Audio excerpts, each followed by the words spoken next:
Why do we remember? The poet Mary Oliver says that some memories are like basements without light, which we would rather forget, but others, the cherished ones which we hope never to let go of, those are bright hawks and golden bowls. She says it this way: memory, a golden bowl or a basement without light. Some memories I would give anything to forget. Others I would not give up upon the point of death. They are the bright hawks of my life. Memories, especially when they have to do with our loved ones who have passed away, are a complex treasure. Of course, we want to remember the ones we love, and yet the memories, even the happiest ones and the simplest, sometimes bring back grief in its surprising intensity. I remember sitting with my grandmother in her kitchen about 20 years after my grandfather's death, and she told me that finally, after 20 years, the memories could come to her and she could feel the joy wholly, without sadness, just joy. But it took her 20 years.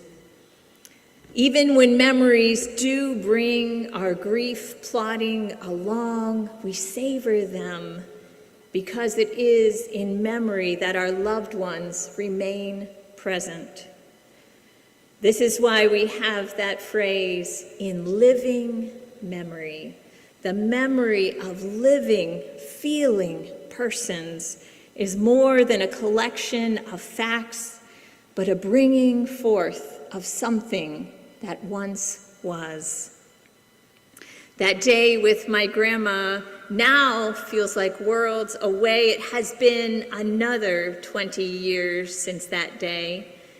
And I wonder, how is that young Sarah, who sat in a sunny Florida breakfast room with her grandmother, the same one that you know? The connection is in my memory. Our power of memory is what links us to ourselves over time, though our bodies and locations and ideas and habits and situations change. Memory unites us to the past, just as our ability to imagine unites us to the future.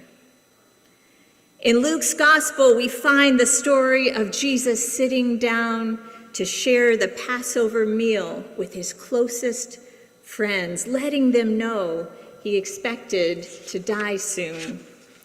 How many times had he picked up the bread when dinner began and given thanks? Too many to count over the years as they sat at table together. Yet on this day, in this familiar practice, he made the bread holy, saying, "This is my body, which is given for you.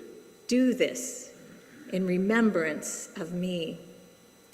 The word remembrance here is anamnesis. Think of amnesia, but the opposite, anamnesis, non-amnesia, to not have lost memory.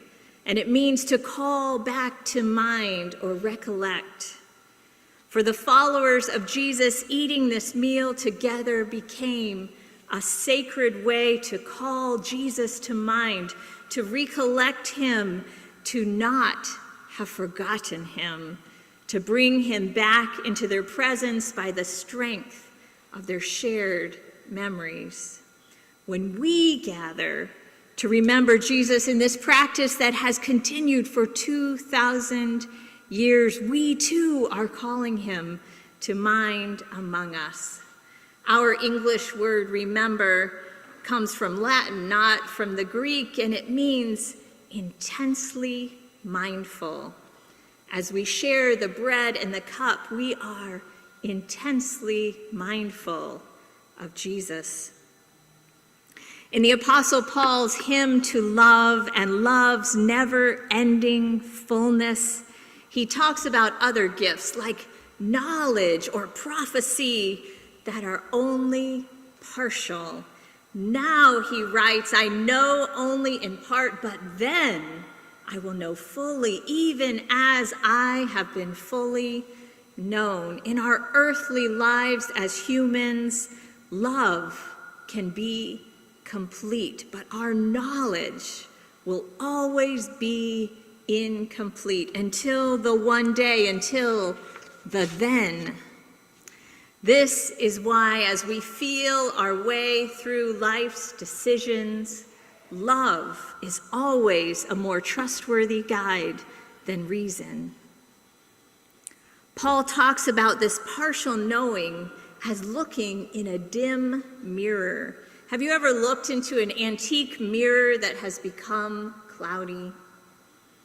I remember an antique dresser that my mom and I found at an auction before my move to Chicago for graduate school. It was a dresser with an attached mirror, and at the edges the glass was speckled and darkened and no longer reflective. And of course this made me love it all the more because it was vintage, right? In the first century in the Roman Empire, glass mirrors were just becoming known, but they were rare to behold. So most likely Paul would not have thought of a glass mirror. Most likely he would have thought of a simply polished metal like silver or copper, the way I can see myself in my wedding ring, or we can see ourselves in a spoon, or even how we might see ourselves in this bowl. For now, he writes, we see in a mirror dimly, but then we will see face to face. Memory, I believe, is a kind of sight. It's a sight that brings together knowledge and love into that golden bowl within us.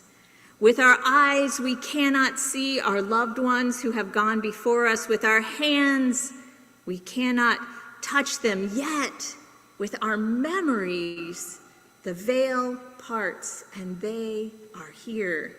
Not far away, just as God is not far away. That sacred sight of memory is a treasure, and we are thankful for it today. Yet even more, we are thankful for those ones who made the memory sacred. We are thankful for Jesus, whom our bread and juice will call to mind today, and for those beloved people whose lives so shaped ours that we can do no other than to carry their legacy forward, whose voices still nudge us toward the right paths and toward the daring paths, whose examples of love or simplicity or curiosity or courage inspire us. We are thankful for those who have poured into us and those who have been poured into us. And we ask to carry this sacred gift with faithfulness in our living memory, in a living memory that informs lives of grace. Amen.